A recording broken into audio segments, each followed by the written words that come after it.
Nope, he hit me right off bottom.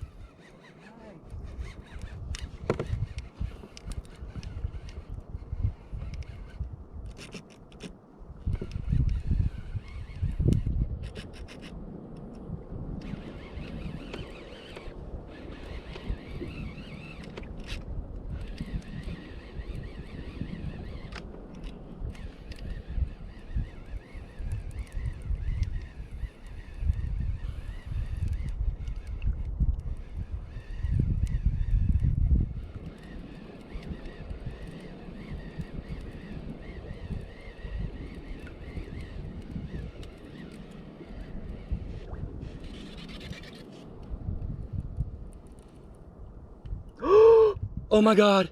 Nice. Oh my gosh. Nice, man. Oh my gosh. Nice, brother. Oh. Still using the abyss? Yeah. Nice. Oh. It's my first Chinaman. Oh, really? Yeah. Congrats. It's my first Chinaman. Congrats, man.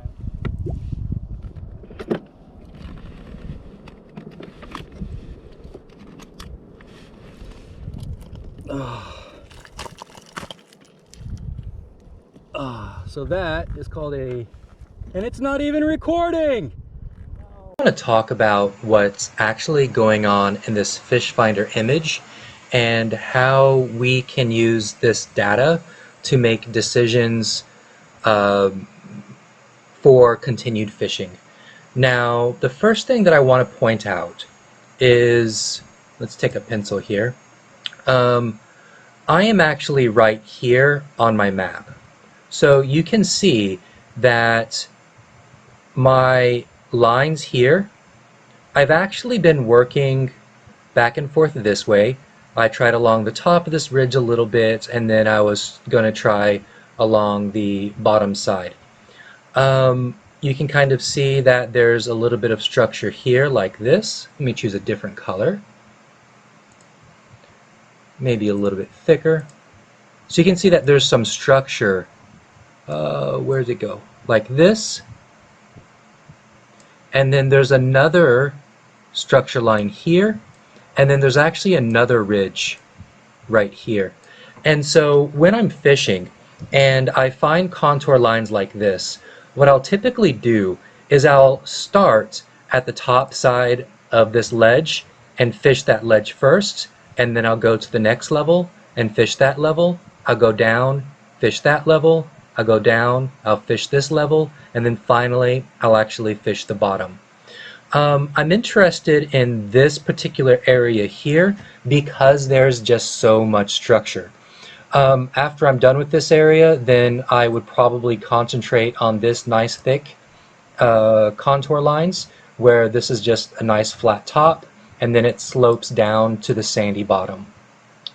You can see that this looks to be about a 10-meter ledge right here. I see 41 here. I see 41.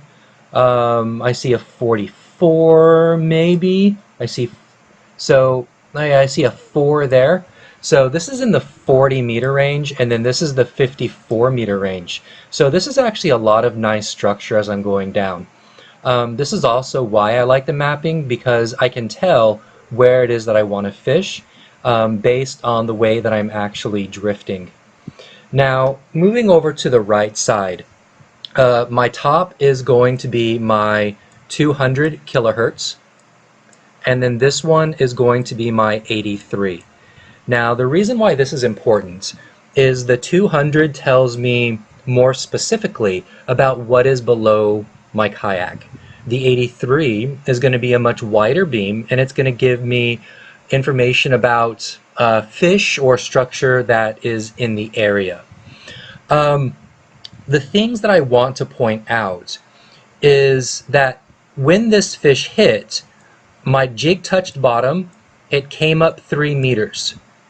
That fish came down right here and hit that jig. And you can see that more specifically here in the bottom. This is where the contact happens. Now, important part to this is as I'm bringing this fish up right here, look at the top, what you should notice, and I'm still on the top, is that there are still fish that are following him up, following this Chinamanfish up.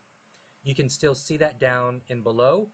I would say that there might be 1, 2, 3 fish that actually followed this Chinamanfish up.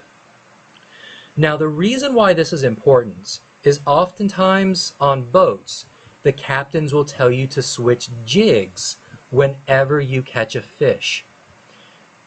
And I don't know about you, but whenever you are fishing in clear water and you have bait out or you have something else out, the fish will come and investigate and automatically turn around and go away. That's not true if you go to an area that's not often fished. What'll happen is the fish will come, it'll look at it, it doesn't recognize it as a potential hazard, and it eats the bait. Okay? And then the way that we fix this as fishermen is to change the presentation so that the fish is not leery of that presentation of the bait.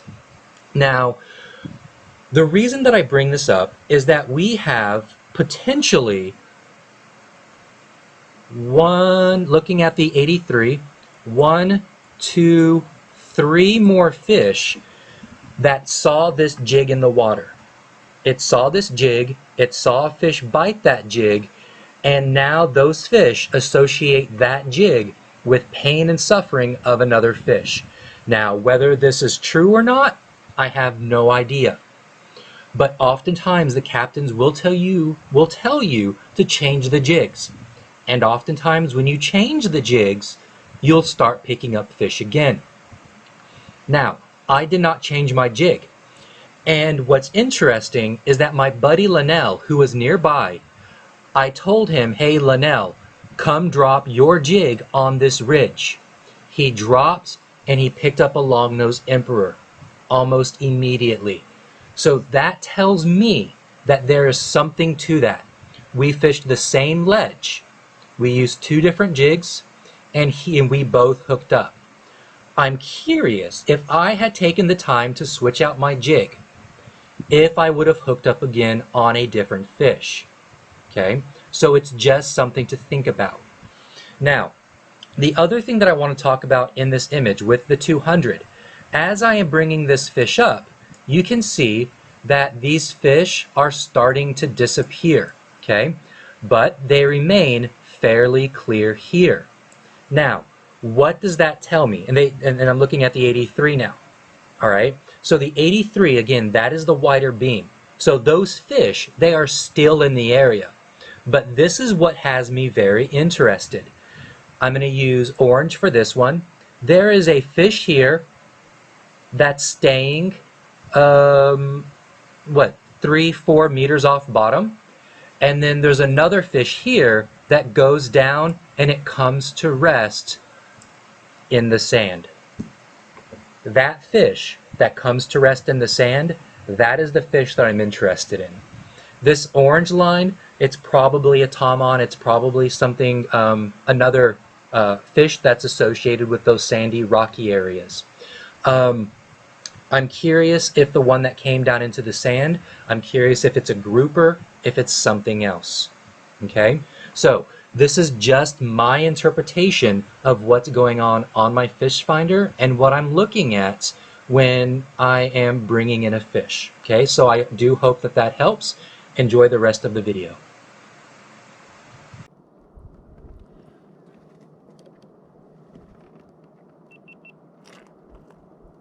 Oh, file is corrupt.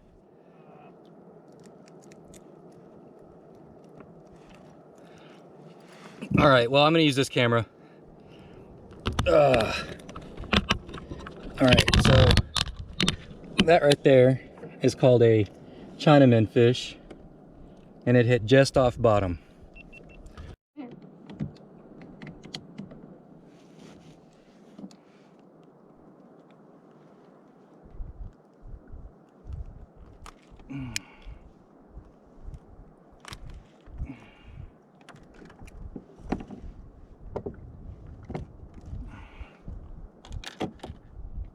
Oh, now it's recording. Shoot. Oh. Chinamanfish. Oh.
durch des Himmels prächtigen Land laufen grüne